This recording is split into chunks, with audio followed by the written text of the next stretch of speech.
Thank you both so much for being with us. General, President Zelensky telling American lawmakers earlier today that Ukraine urgently needs more assistance from the United States. There is reporting out that countries like Poland may be working out deals to get Russian-made jets into Ukrainian hands. Your thoughts?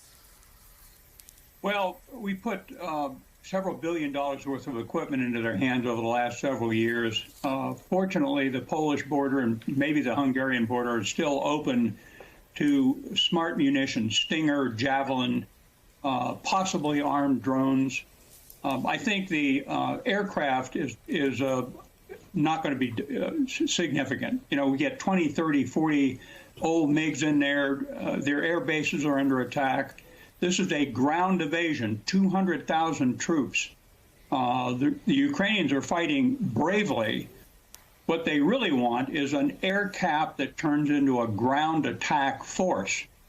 If the U.S. Air Force, Brits and the French went after Russian ground forces and the clump targets are now presenting, it would be a total immediate game changer. That's not going to happen. It would immediately mean war with Russia, and President Biden, I think, correctly is not going to go that route. Colonel, do you agree with the general's assessment there? Oh, yeah. Look, there's no political will inside the United States for war with Russia. And that would generally engender an exchange of nuclear weapons. Nobody wants any of this. The result is that the war on the ground will have to continue, and we're going to have to do as good a job as we possibly can to give to the Ukrainians what they need: anti-tank weapons, more of those, anti-aircraft weapons, ammunition, small arms and automatic weapon ammunition, and food. The thing to keep our mind on is the fact that if the Russian forces from the north link up with those from the south, they're going to cut off the Ukrainian army that's in the east, and then all the refugees who are there are going to get cut off too. In any case, there are going to be 2 to 4 million refugees streaming over to the west, which is a disaster in its own right. There's something else to keep in mind. The Russians are working very, very hard to cut Ukraine off from the Black Sea. They're cut off from the Sea of Azov now, and if the Russians keep moving to the west along the shoreline, the only way that the West is going to be able to send supplies, food, ammunition, and so on to the Ukrainians is going to be a narrow strip of land between Moldova and the Black Sea, and that's liable to close up, Alicia.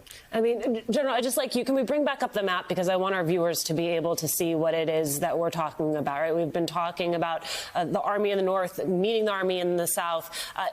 The West is where most of our reporting is coming from, right? We keep going back to Cal Perry in Lviv. That is where we are seeing an outpouring of refugees into Poland. General, what happens if Putin decides to train his attention on the western part of this country? Well, eventually they'll get there. Personally, I think this thing will be largely wrapped up in 30 to 90 days, maybe even quicker.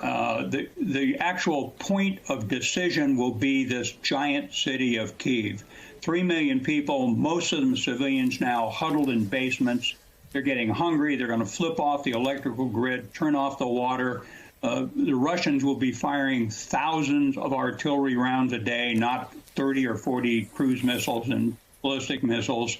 It will get miserable rapidly.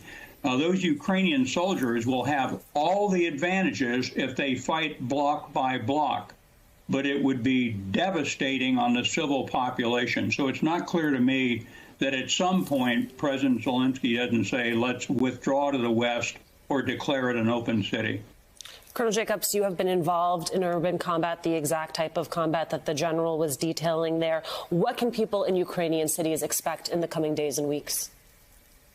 Well, the continued bombardment, as General McCaffrey says, and he's absolutely right about how difficult it's going to be for the Russians to attack in a city that's turned into complete rubble. And nobody knows that better than the Russians themselves, who repulsed the Nazis in Stalingrad with the Russians back against the river.